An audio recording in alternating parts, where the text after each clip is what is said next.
Welcome back to Old School Sports and our Out of the Park Baseball 25 series, Can We Save the Oakland A's? And the free agency period in the 2035 to 2036 offseason is about to get underway. If you've been enjoying our channel and you're not a subscriber, not a frequent commenter, we'd love you to do one or the other or both of those things.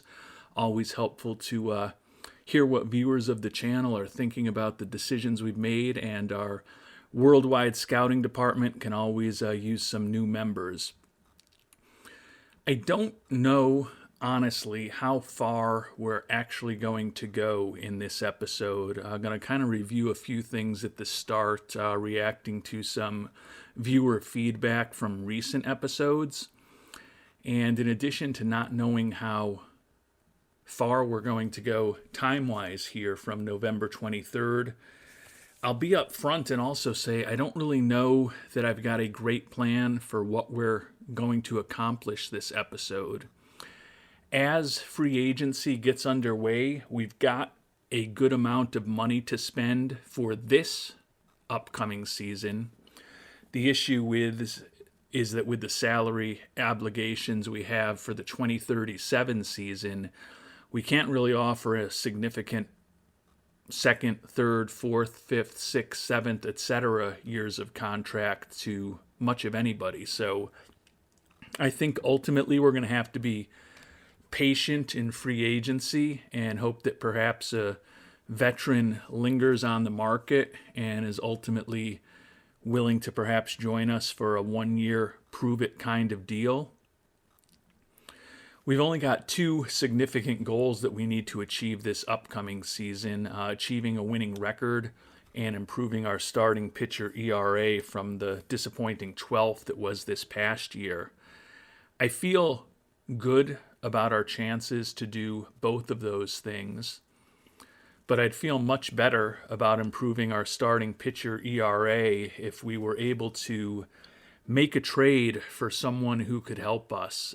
Previous episode, we did make a relatively minor trade for Kamani O'Banner, who I think can be a pretty decent reliever.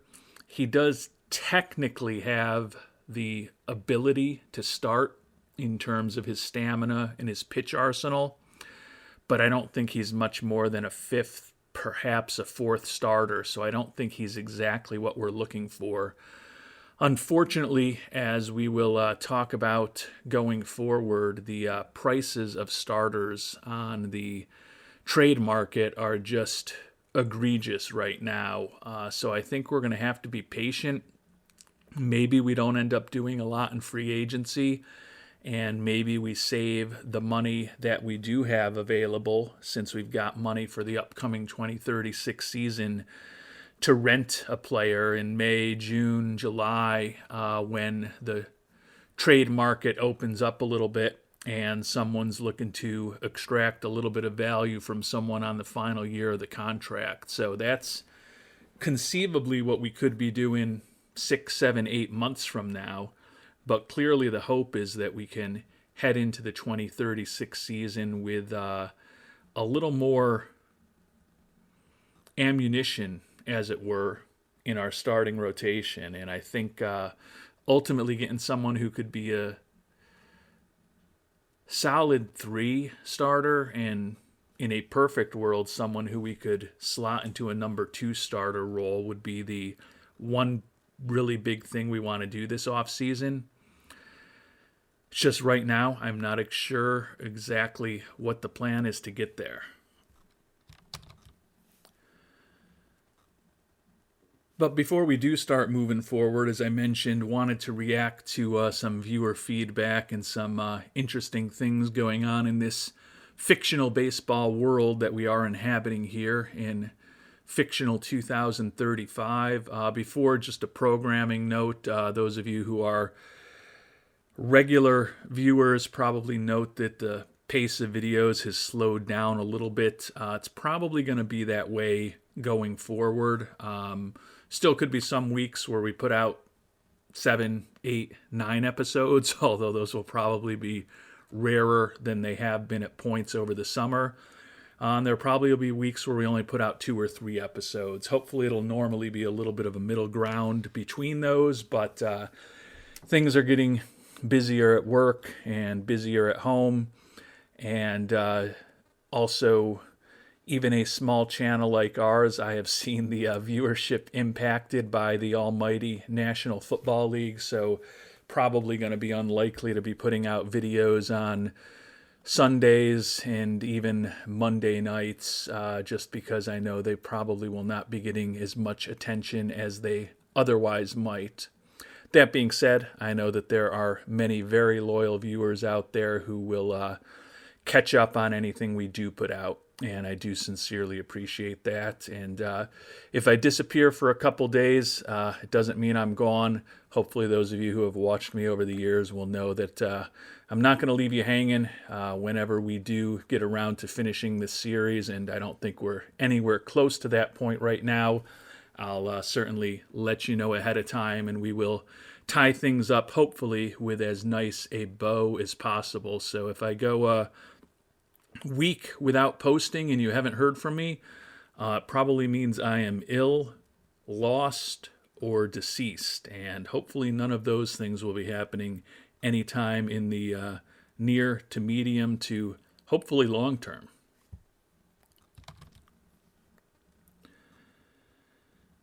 And with that being said, we'll make a very abrupt segue back into the action, and the National League MVP, Mike Ramsey, who had an absolutely incredible season, which I didn't completely appreciate when I was talking about how he was a dual MVP and Cy Young Award winner in this past year.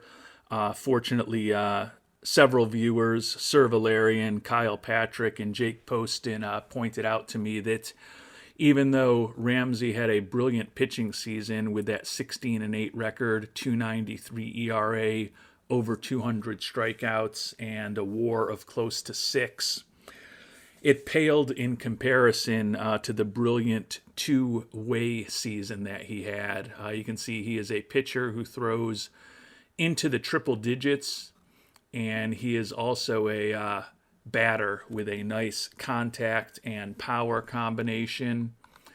Fan favorite with a great personality, and he also is an incredibly talented defensive player. Fielding-wise, this past season, he played primarily at second base when he was in the field and not pitching, and put up a strong zone rating and strong defensive efficiency, so a well above average defensive second baseman. Also played a little bit of third and short for the Braves defensively as well.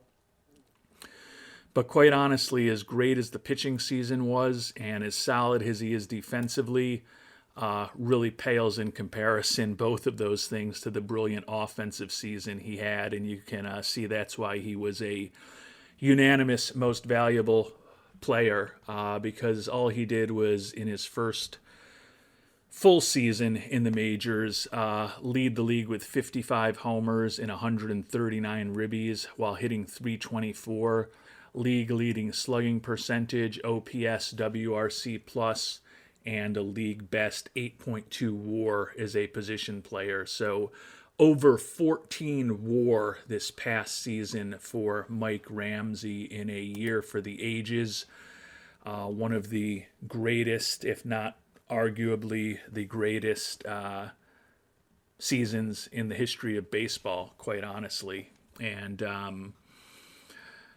he's a guy who was a third overall pick in the draft in 2033, so just a couple of years ago, out of Old Dominion. Clearly, with where we've been drafting, did not have an opportunity to see him. I have no clue who teams would have taken ahead of him, but I'm sure the 2 picks that happened in this draft before Mike Ramsey was selected have not accomplished a fraction of what he has done in the major leagues so far. So thanks again to Sir Valerian, Kyle Patrick, Jake Poston for pointing out just the true excellence of Ramsey's season to me. And I'm not going to bother trying to trade for him because I know that ain't going to happen. And we also got some questions and comments a couple of episodes ago from Hold Door about the type of contracts that are now in place here in 2035 in this fictional baseball world. And you can see there are now three guys who have annual salaries of over $50 million. Ricky Tiedemann, left-handed starting pitcher in the Blue Jays organization, originally signed a 7-year, $359 million deal that's going to take him through his mid-30s. Dan Harrison of our rival Los Angeles Angels, 30-year-old center fielder, signed an 8-year, $367.4 million deal that's also going to take him through his mid-30s.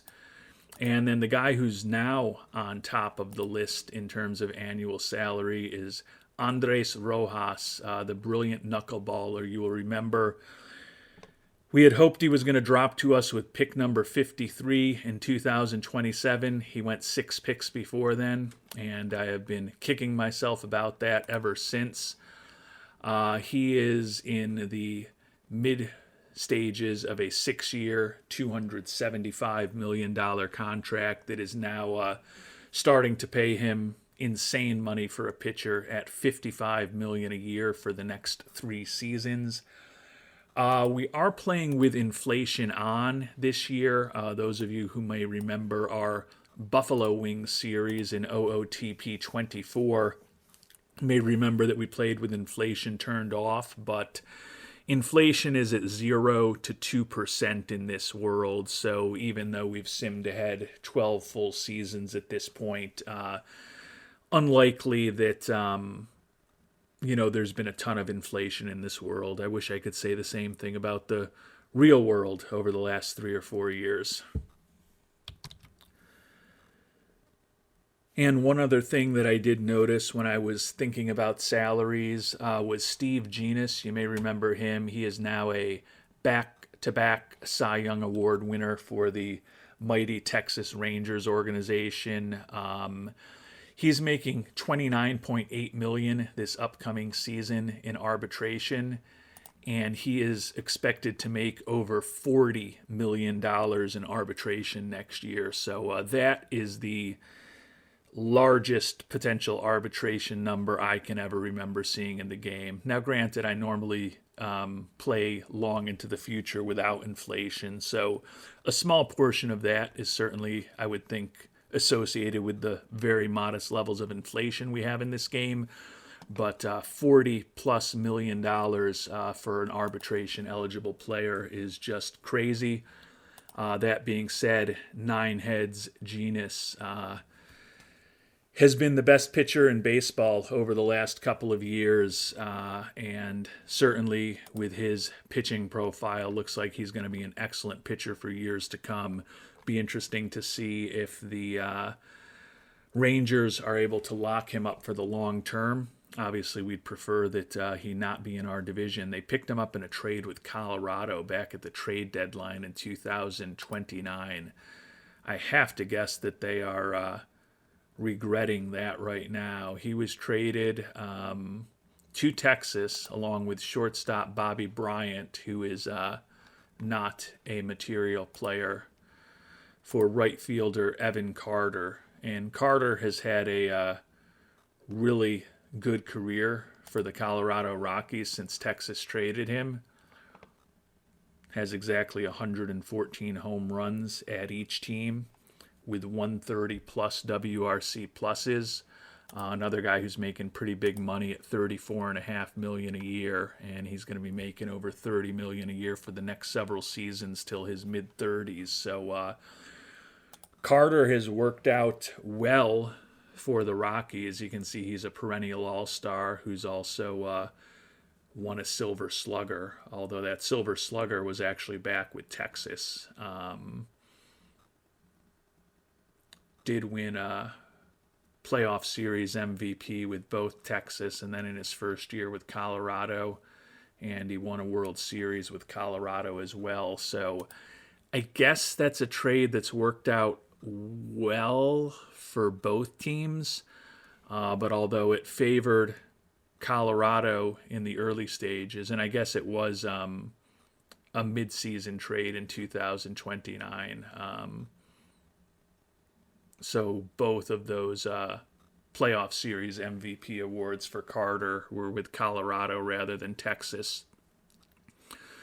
But it worked out pretty well for them over the first few years of this contract. But I have a feeling that they still might be regretting it, because Nineheads looks like he is going to be an absolute monster on the mound for many seasons to come. And the final thing that I wanted to touch upon before we start actually moving forward and get into the action in this episode is just the lack of real options on the trade market. As many of you have noted, and I completely agree with, trying to bring on a good, solid starting pitcher is my, quite honestly, not just primary focus, but probably the only thing I feel that we really need to accomplish this offseason. Unfortunately, at the trade settings we're playing at, there's just no realistic opportunity to do that. And I point that out by bringing up Ernesto Rivera, a very good young pitching prospect, 23 years old. He was just 9-9 with a 3.62 ERA and a 3.4 WAR for the Padres his first season in the majors. His profile is very solid. Slightly above average stuff, slightly above average control, and slightly above average movement that we think could get a little better. Got a potential 6-pitch arsenal, good stamina, really good at holding on runners. He does only throw in the low 90s, though, and he's fragile physically. Certainly a really nice starter. He would be a great number 3, and I think he's probably a more than competent number 2. On our team, he would likely slot right in as the number 2 starter behind Jackson Ferris. So he is certainly a guy that should have a large amount of value. And I would be willing to pay a large amount for him. But I would not be willing to pay an insane amount for a pitcher like Ernesto Rivera. And unfortunately, that is the situation that we would be dealing with here. Clearly, no one in a one-for-one deal is going to make this work. But if we add in Jorge Orellana, Luis Godina, Arturo Ureste, and Andres Vigo, the top 4 potential prospects in our entire organization, they consider it an insulting proposal. And even if we start adding in some of the key players in our organization, the key player in our organization is Jake Ortega, MVP a season ago, a really good year this year. In his follow-up, when he didn't win the MVP, he was still a 30-30 guy with a 3.23 average and a WAR of close to 8. He is also signed to a very team-friendly contract for the next 5 years. If we put Mr. Ortega into this deal, and it does get a little challenging for the Padres since they're low on money, but if we retain every penny of that brilliant contract for one of the best players in baseball, in Jake Ortega, they still tell us to get real, and there's not anybody else that we can add in to make the deal work. If we throw in Alejandro Landin, 25-year-old second baseman who just hit 35 homers, 90 ribbies with a 4.7 WAR, and is also signed to a contract into his early 30s, and we tell the Padres, oh, we really, really want Ernesto Rivera, and we will retain every penny of Alejandro Landin's contract. They tell us it's a perfectly awful proposal. So, again, I get that mastering the trade settings is something difficult to do in a game like this, but when you go up to the hardest trade settings and it just makes trades impossible, painfully impossible, I think it does defeat the purpose a little bit. But just to let all of you out there know, I am continuing to scout, continuing to look for deals, continuing to try to bring on guys who could help us. Honestly, Rivera is probably a little better than some of the pitchers that I've been trying to target, but even the guys who are a little worse than Rivera, the packages that will bring them on board are, well, I can't say I actually know what type of package will bring them on board because I made offers pretty similar to this and still can't get the other team to not be insulted. So I accept the feedback that we want to help our pitching. Those of you who have followed me over the years know that I am a huge believer in starting pitching and would be focused on pitching this off season, most likely, even if you all told me I was crazy to try to do that. But the options to actually make something meaningful happen just have not presented themselves yet, and hopefully that will be changing in the coming weeks and months. And with that rather long-winded introduction to kind of catch you up on what I'm thinking and catch up on a few things that viewers have shared with us over recent episodes, it is time to start moving forward through this free agency period. But as I said, I don't think we're going to be all that active anytime soon. Quite honestly, the thing that will be potentially most entertaining to those of you who have been following me over the years is to see when last year's rental, Luis Lujan, eventually signs with somebody else, what type of hit we take to our fan interest from the clear rental, who really didn't have all that significant of an impact when we brought him on board a few months ago. You may remember that when we picked up the Yard Man last summer, the fans were supposedly excited when he came on board, but fan interest moved from 68 to 68 when we brought the Yard Man on board. We have improved it a bit this offseason to pull it up to 70, but after getting no gain in fan interest for a pure rental like Lujan, if we suffer a significant hit when he leaves, I'm just letting you know it's possible that this could break me.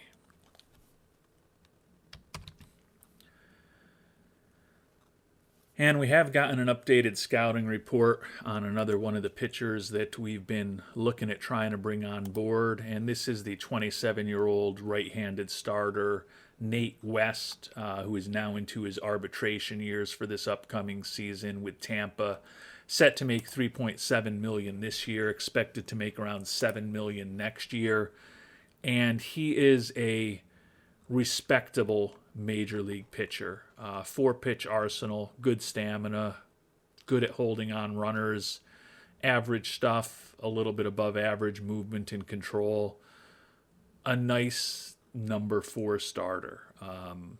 But I don't think he's anything more than that. And honestly, you look what he's done over the course of parts of 3 seasons in the majors with 3 different organizations. He's put up a 101 ERA plus and a 96 FIP minus, so he's been a slightly above average pitcher with a 394 SIERA. I think he's a good solid 4. He's a great 5. I guess he's a 3 if you're really desperate, but that's not the type of pitching staff we're looking to build. But even for a guy like Nate West, the price, admittedly, is not the same price as Ernesto Rivera, but we still would have to give up arguably the best player in baseball in Jake Ortega, our great young shortstop in Andy Toribio, actually not that young at it anymore at 28 years old, or Doug Weiss, the prospect who, at this point, given the lack of pitching that seems to be available in free agency or on the trade market, is going to be penciled in to be making his major league debut for us next year as a 4 or 5 starter as well.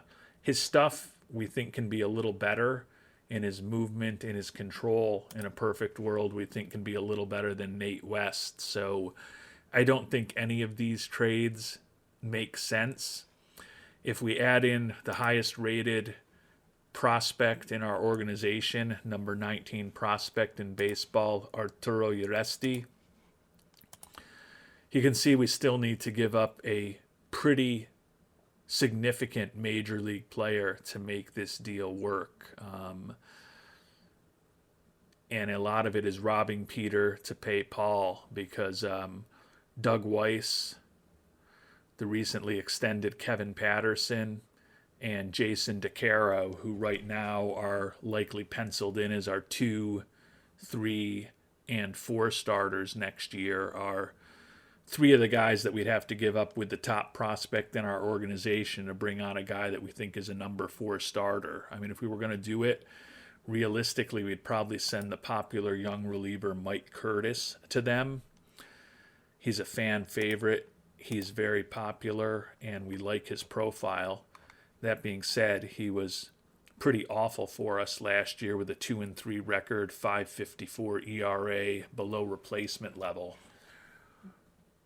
But quite honestly, the best prospect in our organization, and a guy who we think can still be a pretty solid reliever for a 4th starter who's only going to be under our control for 3 years and is probably going to be making $7 million the year after next, and then $11 or $12 million the year after that.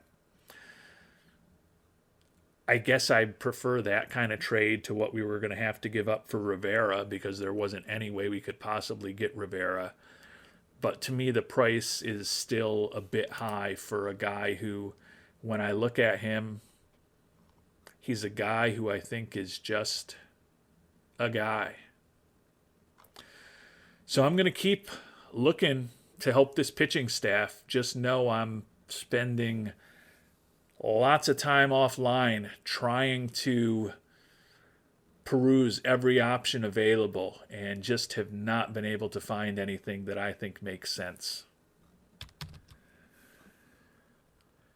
And we've made it to the start of the winter meetings, and Luis Lujan has signed. So this, I did just minutes ago talk about potentially dying, and this may be what pushes me over the edge. For those of you who are my age or older, could have a Sanford and Son type incident coming with my heart, depending on how this goes. But Luis Lujan, as expected, has moved away to the Atlanta Braves. 8 years, $254 million, has an opt-out after the 3rd year. Otherwise, he can opt into another 5 years at $160 million guaranteed. So a pretty team-friendly contract for Lujan. He would actually consider a trade back to our Oakland team, not that we could afford him. But as I mentioned, the gentleman, Mr. Lujan, who was a clear rental just a few months ago when we picked him up in mid-July, gave us no benefit to our fan interest when we brought him on board.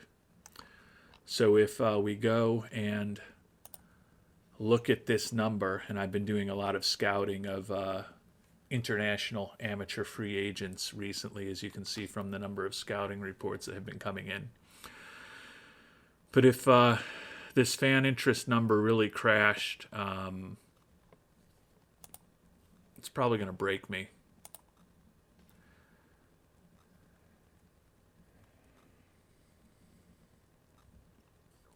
And I know some of you have posted recently that there's a new or an updated version of the game that's supposed to be coming out that maybe will correct some of these things, but it's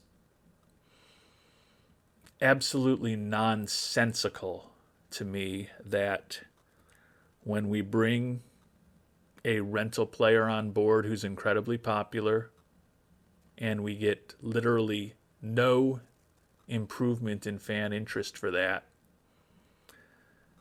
that when that same player who was clearly a rental, clearly someone we could not afford, leaves, our fan interest declines by almost 10%. It's just incredibly frustrating because the fan interest metric, which 25 versions into OOTP is still a joke, is so important in the overall finances of the game and being able to raise ticket prices and get more people into the seats and ultimately generate more money. And to get no benefit when you trade for a rental player and then a massive hit when he leaves a couple months later is just, it's not good. But I guess I had prepared myself mentally for it, so it actually hasn't broken me.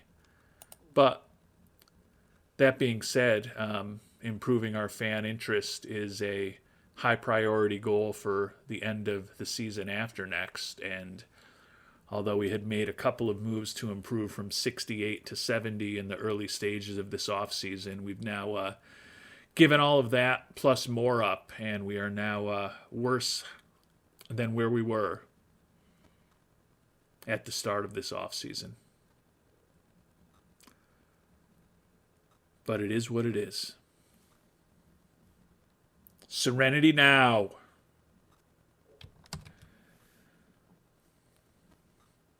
And we've simmed ahead through the winter meetings now, tried to get our blood pressure down a bit. We're now a week away from the Rule 5 draft.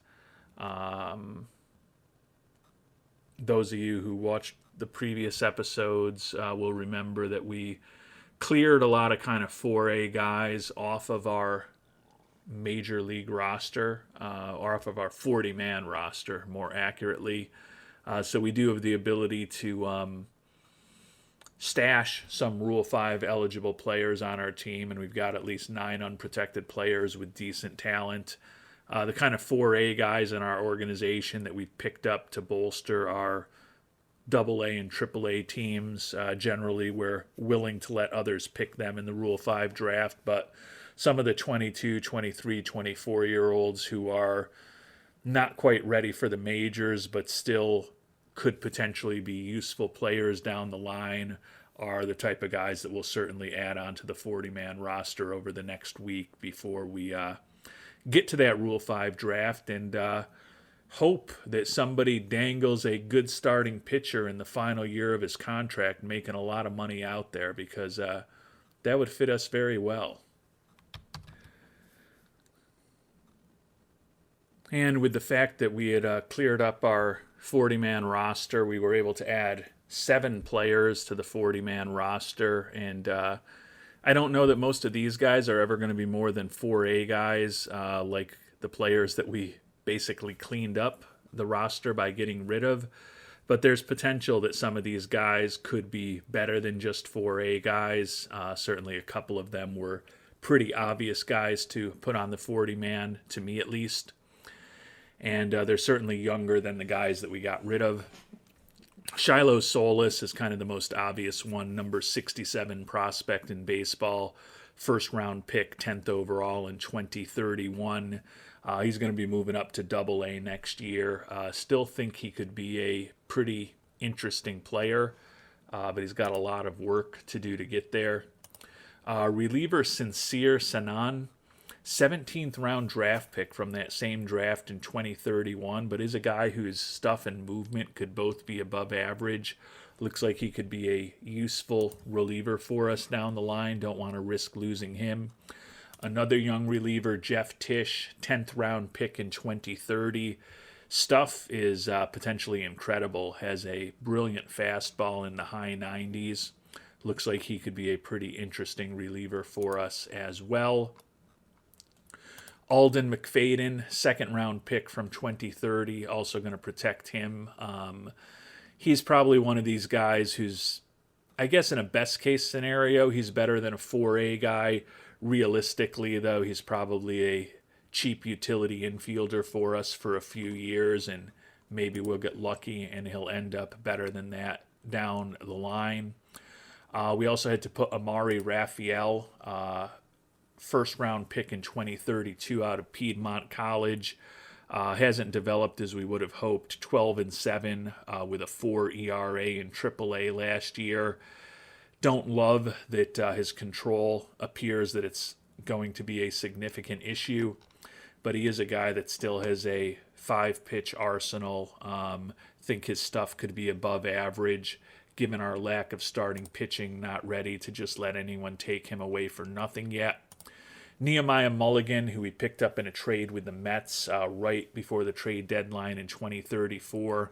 Another guy who's more just a solid infield glove, decent speed, positive personality traits.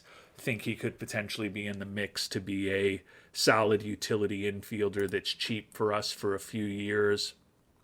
And then last but not least, Ben Peace, a 6th-round pick in 2029. A pretty solid defensive catcher. Don't think he's ever really going to be a major league hitter. Did make it up to AAA briefly this past season. Really just more organizational depth and to ensure that we've got a 4th catcher on our 40-man roster. Could conceivably move on from any of these guys in the not-too-distant future, but we've at least, in my mind, projected the guys that are most interesting, and you can see only 3 of the 7 guys that we protected were considered by the game to have decent talent. So there still are some older guys that we're likely to be losing in the Rule 5 in a week, but we are willing to deal with that. We do have a few spots still open on the 40-man roster, so hopefully there'll be an opportunity for us to improve the team when it's our turn to pick in the Rule 5. And as we get ready for the Rule 5 draft, we have reunited with a familiar name to those of you who have been watching us over the years. Hideki Arakawa signed to a minor league contract. Guy who joined us originally as a international free agent out of Japan. Signed him at a minor league contract with a major league option. Finished 2nd in the Rookie of the Year voting in 2029, and then he was an older rookie obviously in 2029 after coming over from Japan, but never really got much of a run for us after that, even though he was with our organization for 4 more years after his rookie season. Finally moved on from him. He's been bouncing around Houston, Baltimore, and the Cubs for the last 2.5 seasons since we moved on from him. 241 career hitter, 74 WRC plus. That was ultimately our knock on him. He just never really hit enough after that first year to justify being in the lineup, given that he was a good and still is a good but not great defensive player. But his organizational depth and a guy who could potentially help us in the majors in a pinch, happy to have the veteran infielder back in the organization. And by virtue of our disappointing season where we just missed out on the playoffs this year, we'll be picking 18th in the Rule 5 draft. Not that that's the most important thing in the world, but certainly the earliest we've been picking for the past several years. Similarly, we are also in a situation where we're going to be picking earlier in the regular draft than we have in several seasons at this point. So that'll be a slight positive for us when we get to next July, but still not expecting a player like Mr. Mike Ramsey to be there for us, unfortunately. And we've lost 3 players before we've even picked, but not surprising. These are kind of 4A kind of guys. Toby Elvers, 29-year-old second baseman, weren't going to protect him. Chris Jensen, 30-year-old reliever. And Chris Scram, 29-year-old center fielder. All will be at least starting next year, potentially on the major league rosters of the teams that pick them from us. And if not, I'm sure we will see some of them back on our roster at some point next year. And the group of players available to us is not particularly impressive, particularly the guys who already aren't part of our organization. But we're going to take a flyer on one guy here. Zach Deed, a 26-year-old in the Red Sox organization. He is a reliever with outstanding stuff. His movement and his control are both below average. We think he's going to give up a ton of home runs. But he's a durable 26-year-old. He's got a really nice-looking 3-pitch arsenal. Got enough stamina to start. I think his stuff would certainly be worse if we made him a starting pitcher, but it would still be well above average. I worry about the low movement, the low control, and particularly the difficulty in keeping the ball in the park. That being said, there's not anything that it really hurts us to take a flyer on him and bring him into camp. As I said, the arsenal is impressive. He's durable. He's got the skill set to actually be a starter. The question is just how many batters he's going to walk and how many homers he's going to give up. And you can see the giving up of the home runs is the right thing to be concerned about, because between AA Portland and AAA Worcester, he gave up 42 home runs last year in 181 and 2/3 innings. So the long ball is definitely his issue, but no guarantees that scouting report is 100% accurate. We'll get him into our organization, see what he looks like, and who knows, maybe we will catch lightning in a bottle with Zach Deed. And we ended up losing a few more players in the Rule 5 draft, unfortunately. But it is what it is. Some of them were a little younger, guys that in a perfect world we wouldn't have wanted to move on from. But with 38 guys now on our 40-man roster, we didn't necessarily have the flexibility to keep all of them. You can see there are a lot of players on the waiver wire now following the Rule 5 draft. So we will peruse that a bit. Quick look doesn't look incredibly compelling to me. In fact, a lot of these guys had been available in the Rule 5 draft not all that long ago. In fact, literally earlier today. Don't at the highest level see anyone who's all that exciting to me, who has a realistic chance to make our roster. So I think probably inclined to keep a couple more spots on the 40-man open. 24-year-old shortstop Luis Primera is marginally interesting to me.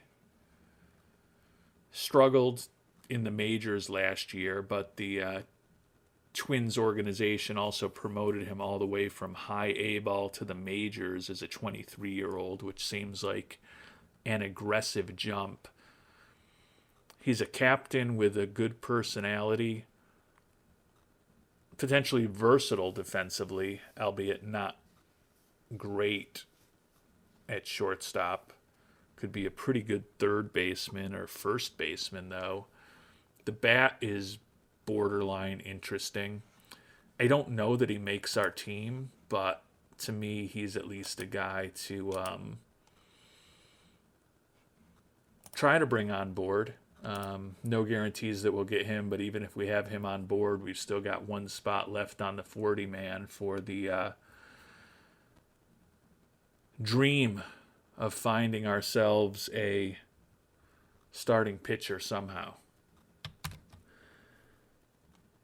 And unfortunately, we weren't the only ones who liked Luis Primera.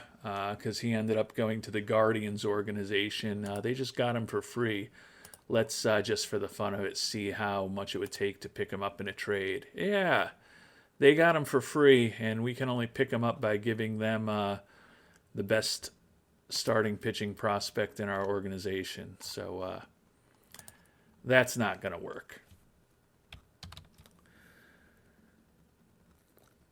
But we have moved forward about a month, even though we haven't necessarily done anything substantive except for gossip about some of the players in this fictional world and complain about the fan interest function for the 637th time over the course of my OOTP career. But before we finish up this episode, we'll take a quick look, since we have moved forward a month, on what's going on in the development lab. Not going great so far. You can see a lot of guys frustrated, including Kevin Patterson, who we signed to a long extension, and we're really hoping to improve his stuff. Mike Curtis, the reliever who struggled for us last year, is at least on track with his secondary pitching improvement program. A lot more frustrated guys here on the second screen, although Doug Weiss, importantly, on track with his secondary pitch improvement. That would make him a guy who would be even more likely to helpfully give our rotation a boost. A couple of youngsters, Mayor Harmon and Chuck Huntley, on track with plate discipline and improved control programs, respectively. And finishing up, Trey Saldana, former IAFA acquisition, struggling with his improved pitch movement program. Greg Moreno excelling in plate discipline. Amari Raphael on track in secondary pitch improvement. And the new addition, the one guy that we have traded for to try to improve our pitching staff this offseason, Gigolo O'Banner, is excelling in his secondary pitch improvement rotation. As we touched upon at the beginning of the episode, he's a borderline starter guy. Certainly if he gets some material improvement in one of his out pitches, that could make him a more realistic guy to think about moving into the rotation. Not necessarily expecting it to happen, but certainly a excellent result for him in the secondary pitch improvement would likely be a big step forward if we do end up wanting to try to sneak him into the rotation next year. So we will continue to peruse the trade market offline. We'll let you know next time whether we can do anything substantive. Otherwise, we're probably just going to sim forward another 2.5 weeks or so to the beginning of the IAFA period, at which point we will take a look at the players that are available in the pool and our latest scouting reports on them and what they're looking for. And then finish up that episode and give the worldwide scouting department a little bit of an opportunity to opine and hopefully help us make the right decisions. But those tasks are for our next episode. Until then, thanks so much for watching, and hope you have a great day.